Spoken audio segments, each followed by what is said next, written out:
नमस्कार। The deep dive में आपका स्वागत है।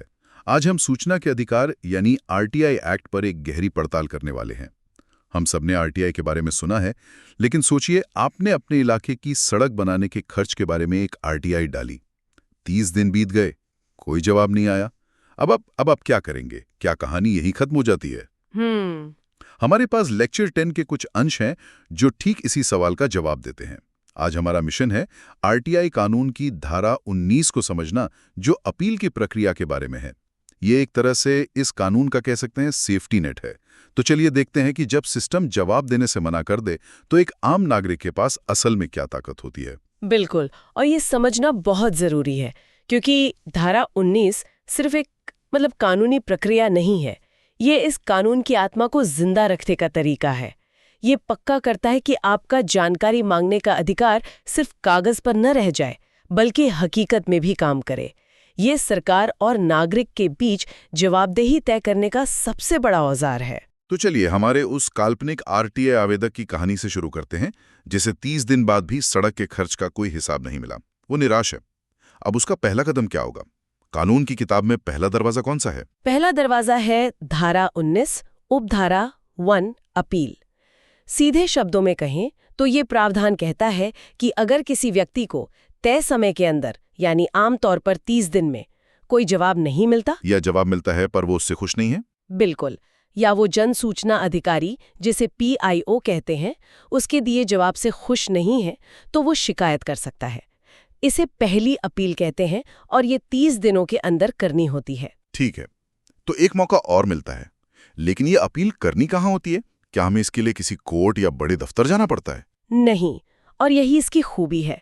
ये पहली अपील उसी सरकारी विभाग में उस जन सूचना अधिकारी यानी पीआईओ से एक रैंक सीनियर अधिकारी के पास दायर की जाती है।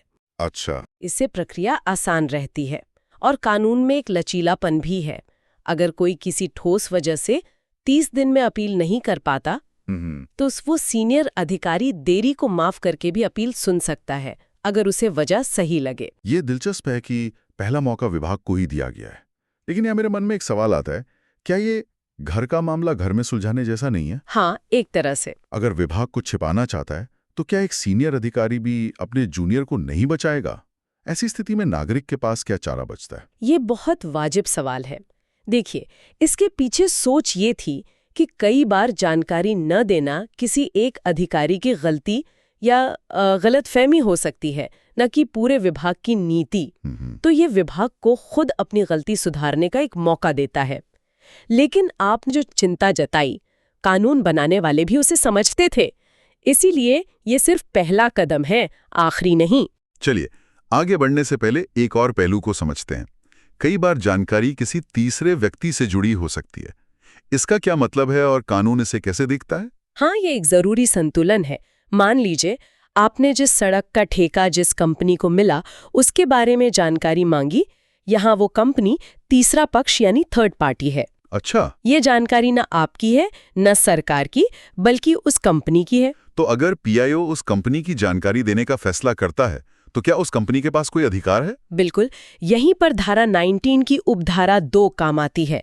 यह कहती है कि अगर पीआईओ किसी तीसरे पक्ष से जुड़ी जानकारी देने का आदेश देता है तो उस तीसरे पक्ष को भी इस फैसले के खिलाफ अपील करने का अधिकार है। मतलब उन्हें भी अपनी बात रखने का मौका मिलता है? जी, उन्हें इसके लिए 30 दिन का समय मिलता है। और धारा 19(4) ये भी कहती है कि जब मामला आगे सूचना आयोग में जाएगा तो आयोग को उस तीसरे पक्ष को भी सुनवाई का पूरा मौका देना होगा। ये निष्पक्षता के लिए बहुत जरूरी है। ठीक है, तो अब वापस हमारे सड़क वाले आरटीआई आवेदक पर आते हैं। मान लीजिए उसने पहली अपील की, लेकिन सीनियर अधिकारी ने भी उसकी अपील खारिज कर दी। अब तो वो उसी विभाग के अंदर सारे रास्ते आजमा चुका है। क्या अब उसके लिए खेल खत्म हो गया? नहीं, अब असल खेल शुरू होता है। यहीं पर इस कानून की सबसे शक्तिशाली सीढ़ी आती है। धारा 19 उपधारा 3 दूसरी अपील। अगर कोई पहली अपील के फैसले से भी संतुष्ट नहीं है तो वो 90 दिनों के अंदर दूसरी अपील कर सकता है। और ये दूसरी अपील कहाँ होती है? क्या ये भी उसी विभाग में होती है? नहीं, और यही सबसे बड़ा फर्क है। ये अपील विभाग से बाहर एक स्वतंत्र और शक्तिशाली संस्था के पास जाती है, मतलब? जिसे केंद्रीय या राज्य सूचना आयोग कहते हैं। ये एक बाहरी वॉचडॉग है जो बिना किसी दबाव के निष्पक्ष होकर मामले की जांच करता है।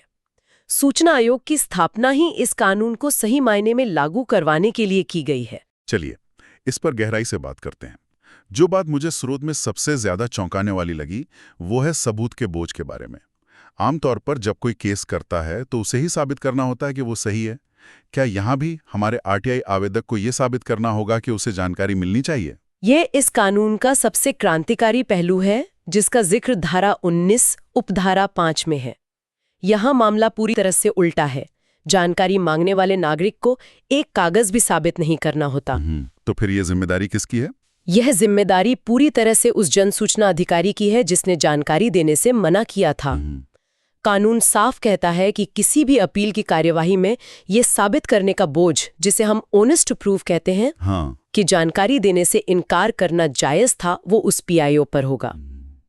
ये सिर्फ एक कानूनी नियम नहीं है, ये सरकार और नागरिक के रिश्ते को ही बदल देता है। आप कह रही हैं कि ये सिर्फ एक नियम से बढ़कर है? कैसे? सोचिए, आजादी से पहले सरकार मालिक थी और नागरिक प्रजा। सब कुछ गोपनीय था और सरकार को कुछ भी बताने की जरूरत नहीं थी। ये एक धारा उस पूरी मानसिकता को पलट देती है और कहती है, नहीं, अब नागरिक मालिक है, डिफॉल्ट रूप से सब कुछ खुला है, और अगर आप यानी सरकारी अधिकारी कुछ छिपा रहे हैं तो आपको साबित करना होगा कि आप कानून के हिसाब से क्यों सही है। ये मानसिकता में एक बहुत बड़ा बदलाव है। इसका मतलब तो ये हुआ कि कानून की नज़र में पारदर्शिता नियम है और गोपनीयता एक अपवाद, और अगर आप अपवाद का इस्तेमाल कर रहे हैं तो आपको उसे सही ठहराना होगा। बिल्कुल। ये नागरिक को एक बहुत मजबूत स्थिति में लाता है और सरकारी विभागों पर खुलापन बनाए रखने का दबाव डालता है। ये प्रक्रिया तो बहुत अच्छी है, लेकिन हमारे देश में अक्सर प्रक्रियाएं बहुत लंबी खिंच जाती हैं। क्या इसमें भी सालों लग सकते हैं? क्या अपील के निपटारे के लिए कोई समय सीमा तय की गई है? हाँ, कानून बनाने वालों ने इस बात का ध्यान रखा है। धारा 19 उपधारा 6 पहली अपील के लिए एक स्पष्ट समय सीमा तय करती है। इसके अनुसार पहली अपील का निपटारा अपील मिलने के 30 दिनों के भीतर हो जाना चाहिए। सिर्फ 30 दिन? जी। विशेष परिस्थितियों में लिखित कारण बताकर इसे और 15 दिन यानी कुल 45 दिनों तक बढ़ाया जा सकता है। अच्छा। इससे मामला अनिश्चित काल तक नहीं लटकता। तो अब हमारी कहानी का क्लाइमैक्स आता है। हमारे आवेदक का मामला अब सूचना आयोग पहुंच चुका है। आयोग के पास असल में क्या शक्तियां होती हैं? क्या उनका फैसला सिर्फ एक सुझाव होता है जिसे विभाग माने या ना माने? बिल्कुल नहीं। यहीं पर इस कानून की असली ताकत सामने आती है। धारा 19 उपधारा 7 बहुत छोटी लेकिन बहुत शक्तिशाली है। यह कहती है कि सूचना आयोग का फैसला बाध्यकारी होगा, बाइंडिंग होगा। बाध्यकारी मतलब? इसका मतलब है कि संबंधित सरकारी विभाग को उसे मानना ही पड़ेगा। वे इसे नजरअंदाज नहीं कर सकते। ये कोई गुजारिश नहीं, ये एक आदेश है। और उनके पास किस तरह के आदेश देने की शक्ति है? क्या वो सर ये कह सकते हैं कि हाँ, जानकारी दे दो, या इससे ज्यादा कुछ कर सकते हैं? उनकी शक्तियां बहुत व्यापक हैं, जिसका विस्तार से वर्णन धारा 19 उपधारा 8 में किया गया है। आयोग के पास कई तरह के आदेश देने की शक्ति है। वो सिर्फ जानकारी देने का आदेश नहीं देते, बल्कि वो पूरे सिस्टम को सुधारने का आदेश दे सकते हैं। जैसे कि हमारे सड़क वाले मामले में आयोग क्या क्या कर सकता था? बहुत कुछ। सबसे पहले तो आयोग आदेश देगा कि सड़क के खर्च की सारी जानकारी उस आवेदक को दी जाए। ठीक है। दूसरा, अगर उसे जानकारी न मिलने से कोई नुकसान हुआ है तो विभाग को उसे मुआवजा देने का आदेश दे सकता है। तीसरा और सबसे महत्वपूर्ण, वो उस पीआईओ पर 250 रुपए प्रतिदिन के हिसाब से 25,000 रुपए तक का जुर्माना लगा सकता है, जिसने जानबूझकर जानकारी रोकी थी। ये शक्तियां कागज पर तो बहुत प्रभावशाली लगती हैं, जुर्माना और मुआवजा, लेकिन क्या असल में सूचना आयोग इनका इस्तेमाल करते हैं? क्या अधिकारियों पर सच में जुर्माना लगता है? हाँ, बिल्कुल लगता है। हर साल हजारों अधिकारियों पर जुर्माना लगाया जाता है, लेकिन आयोग की शक्तियां यहीं खत्म नहीं होती हैं। वे इससे भी आगे जा सकते हैं। अच्छा। वे उस विभाग को आदेश दे सकते हैं कि वे अपने रिकॉर्ड्स रखने के तरीके में सुधार करें, ताकि भविष्य में किसी और को ये समस्या न हो। वे ये भी आदेश दे सकते हैं कि विभाग के अधिकारियों को आरटीआई पर ट्रेनिंग दी जाए, और सबसे बड़ी बात, वे विभाग को ये आदेश दे सकते हैं कि वो भविष्य में सड़क के ठेकों से जुड़ी सारी जानकारी खुद ही अपनी वेबसाइट पर प्रकाशित करें, ताकि किसी को आरटीआई डालने की जरूरत ही ना पड़े। बिल्कुल। ये बात वाकई हैरान करने वाली है। मतलब एक आम नागरिक की एक छोटी सी आरटीआई अर्जी से संस्थागत सुधार की शुरुआत हो सकती है। ये सिर्फ एक व्यक्ति को जानकारी दिलवाने के बारे में नहीं है, ये पूरे सिस्टम को ज्यादा पारदर्शी बनाने के बारे में है। सही कहा। इसीलिए कहा जाता है कि आरटीआई सिर्फ एक कानून नहीं, बल्कि सुशासन का एक औजार है, और स्रोत में इसका संवैधानिक संबंध भी बताया गया है। यह पूरी अपील प्रक्रिया हमारे संविधान के अनुच्छेद 19(1)(a) से मिलने वाली अभिव्यक्ति की स्वतंत्रता के अधिकार को मजबूती देती है। वो कैसे? क्योंकि जब तक आपके पास सही जानकारी नहीं होगी, तब तक आप अपनी बात मजबूती से कैसे रख सकते हैं? ये अपील प्रक्रिया उस मौलिक अधिकार को जमीन पर उतारती है। तो आज हमने हमारे काल्पनिक आरटीआई आवेदक के साथ एक पूरा सफर तय किया। हमने देखा कि कैसे जानकारी देने से मना किया जाना अंत नहीं है। आपके पास दो स्तरीय अपील का एक मजबूत, समय सीमा में बंधा हुआ और प्रभावी तंत्र है। और सबसे बड़ी बात यह है कि सबूत का बोझ आप पर नहीं, बल्कि सरकारी अधिकारी पर होता है। ये सिर्फ जानकारी पाने का रास्ता नहीं, बल्कि सरकारी तंत्र को ज्यादा पारदर्शी और जवाबदेह बनाने का एक शक्तिशाली जरिया है। जी, स्रोत में अपील की कानूनी रूपरेखा बहुत स्पष्ट रूप से समझाई गई है। ये दिखाता है कि कानून ने नागरिक को कितनी शक्ति दी है। लेकिन ये एक महत्वपूर्ण सवाल भी खड़ा करता है, जिस पर आगे सोचा जा सकता है।